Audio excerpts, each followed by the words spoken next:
listening to the Age Tech Podcast, the show that brings you the movers and shakers of the age tech ecosystem, with your host, Karen Etkin.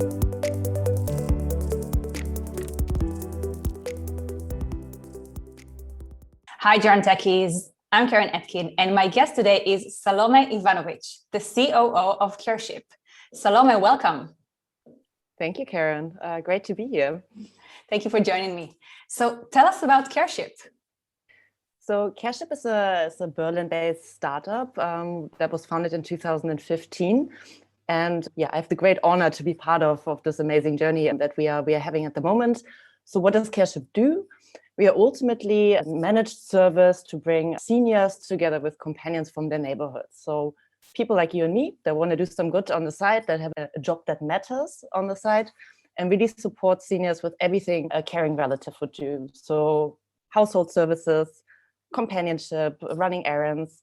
And this is really what we want to do. And our vision is to really enable seniors and everyone to age in grace independently at home. We're currently live in Germany and around 30 cities, and have great plans also to grow further than that, to really expand to the DACH region, to other European cities. But currently we really feel like there's so much more to do, so many people we can still reach in the German region, that we are really focusing on that for now. Our caregivers are people like you and me that really want to do some good. But surprisingly for us, it's actually loads of our caregivers are seniors themselves. So this is really interesting for us. We were expecting to have more students and other people that really want to help into companionship, but loads of people, or young retirees, that really still want to do something that matters. They want to feel like they can really also be needed in their life and have a purpose, come on board and work with us as caregivers, really support people from the neighborhood, and next to that, of course, also students. But this is really interesting because we feel we can create value for the caregivers, lots of value, by offering them an opportunity to do a job on the side that matters. And on the other hand, the customers, they can really get help at home, stay independently at home as long as they want. And also, of course, the caring relatives that get a bit of ease of mind, get some time for themselves to really have a bit of breathing room, because they're doing such an amazing job to take care of the loved ones. So we're really trying to look at all the different stakeholders that we can service at Careship. Also next to that, of course, the whole care system, where we really want to professionalize care.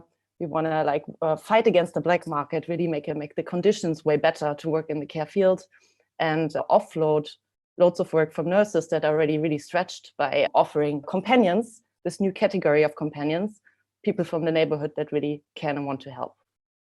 That sounds amazing. And you're not only the company's COO, you're also the company's care expert, because you have background in psychology, right?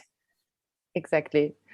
Yeah. So my journey to become COO was maybe not the most straight one. So I originally studied psychology and worked for 3 years actually myself in the mental health field, and was working with people with mental illnesses in different housing projects, schizophrenia, depression, etc. So I think I know how it feels to be on the other side, the caregiver side. And when I originally joined the company, I actually joined as head of caregiver side and head of the supply side, because I really feel like the job is tremendous that they're doing. And we really need to enable them and support them with training, supervision, everything we can do to really do a great job that matters. So although not from the classical care field, but definitely deeply care about that side, and really helping the people to do a great job. You mentioned that Careship is currently available in 30 locations in Germany. Do you have plans to expand to other countries in Europe or globally? Yes, as mentioned at the beginning, we feel like there's so much more we can do in Germany, because if you look at especially where do the elderly live, it's often more in the rural areas, in the suburbs, in the countryside. And right now we are mainly focusing on the cities, which is already great. But we firstly want to crack the code on how to really also service everyone in Germany that needs help. I mean, one of the biggest countries where we really feel like there's so much more we can achieve and do. But I think ultimately the problem we are solving is the same in every country, and especially also in every European country. And the systems we are building, I mean, we're using technology to really close that gap. We offer a caregiver app to really for them to organize their business. For the customers, we have a great matching algorithm.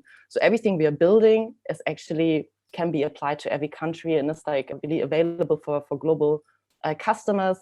But yeah, for a start, Germany first, but then we can really see ourselves going to other regions, and the sky is the limit. For example, we had an interview recently with a Japanese association, because Japan is really facing that issue a lot of how to take care of the elderly. And there's loads of interest also on our product, how we are solving this issue. So again, I think big aspirations for the future, but now focusing on the German market. Absolutely. So how does it actually work? If I'm an older adult and I need help, what do I do and what happens? And if I'm a everyday helper, how does that work on my side?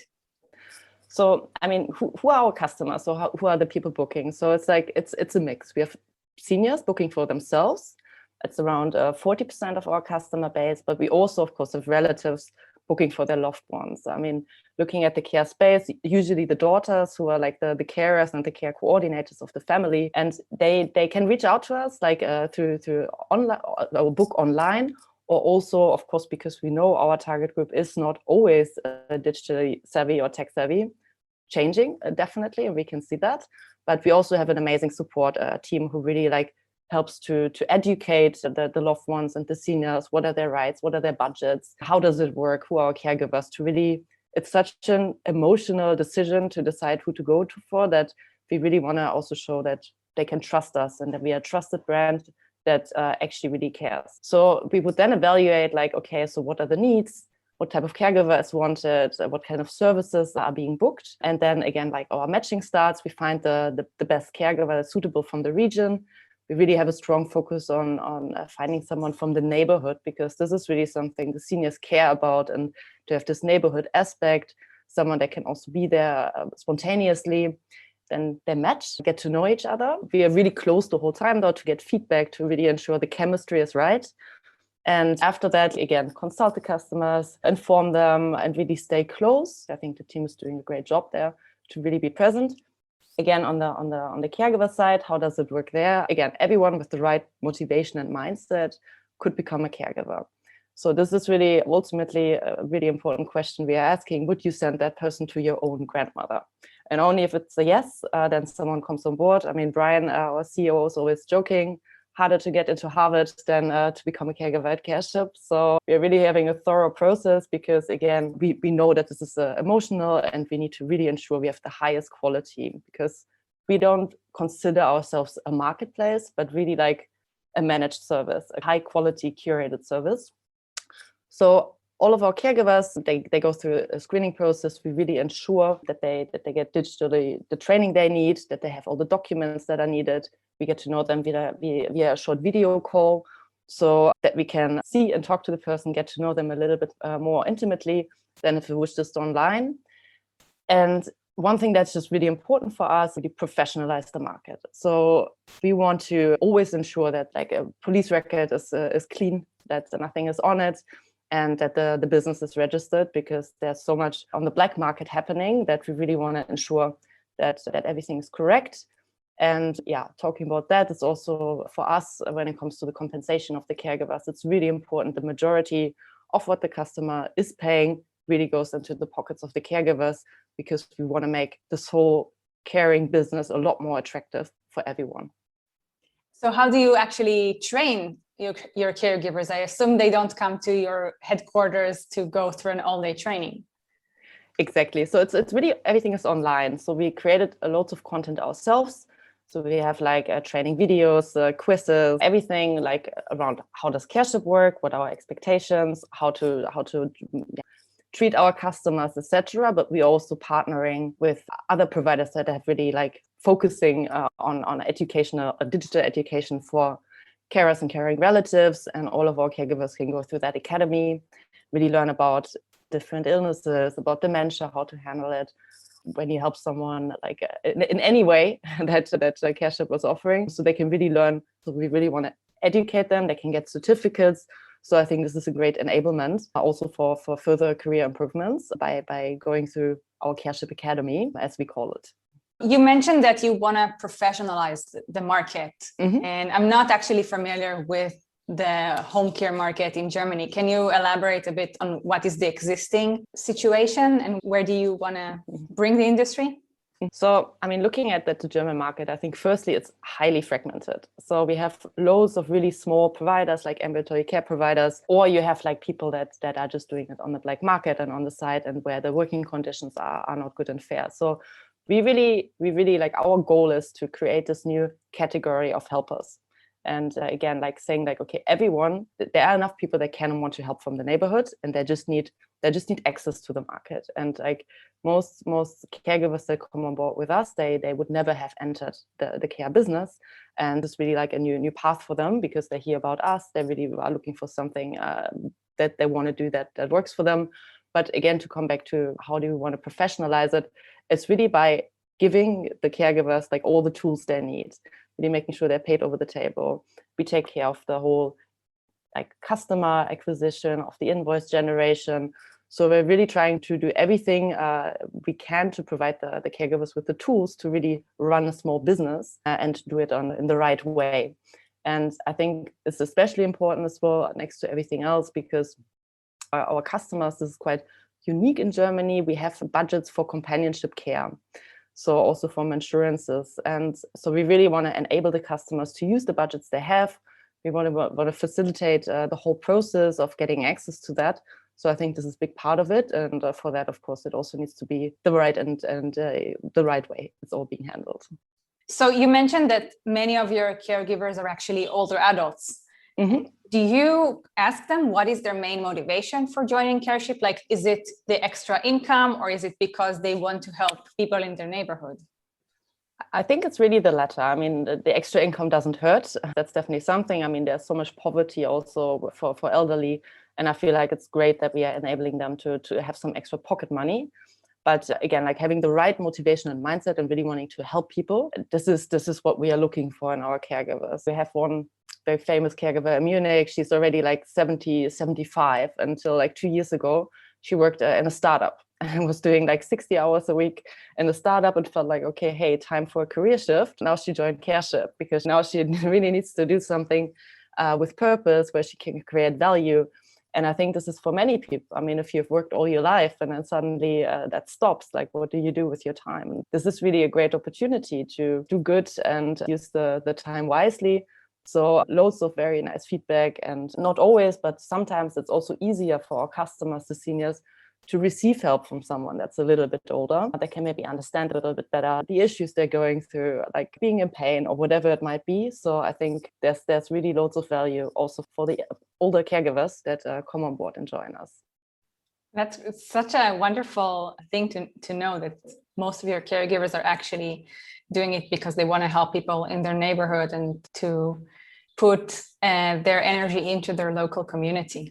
This local focus is really important for us, and I think this is beautiful because you really get connected. We can connect also different generations. If it's younger people, we have also younger people and students that come on board and say, hey, I miss my grandma, she lives so far away, and I really want to learn more from the older generation. Like, I want to like hear their stories. And so this is fantastic. Many people find their second grandma through Careship, working for us in the neighborhood, and there are real relationships that develop. So it's like our caregivers are doing it on the side. So it's like usually small business owners, and on average, a caregiver has 2 to 3 customers. So that enables them to really like have this strong bond and relationship, and not just looking at it as a job, because it's just like lots of intimacy. We just had our all hands, and one of our coworkers shared a story of like a customer who had a really bad accident. She ended up in a wheelchair and like pretty much didn't have anyone around her. And now we found this really young and energetic caregiver for her. They live in the same neighborhood, and they actually spend so much time together. And she's going to surprise her tomorrow or on Sunday for Mother's Day, and is already planning to go over, bring her some flowers. And this is far beyond a job or a profession. This is really, I think, a lifelong relationship that is being built. It's amazing. So what is the bigger vision? Where do you see Careship in 5 or 10 years? Our vision is really independence and well-being for everyone in need of home care. So we are focusing on a lot on the senior sector right now, but we really think our services are also relevant to so many more people. And this is also requests that are coming in. And like at the end, people with disabilities, or like after an accident, people that need support and care. So we really want to service everyone that has home care needs. And we want to also take the stigma out of receiving help. There's nothing wrong with that. This is completely fine. And we want to be the number one solution for everyone in need of home care. And as I said before, we really want to enable those in need of home care to lead a healthy life and be independent by this local companion aspect, seamless technology. And I think a big core we have as well is our really committed team that deeply cares about what the customers do. I mean, we have an amazing care culture. And I think those three elements, like the technology, the companions, and the team, will really enable us to achieve our vision of being the number one home care provider.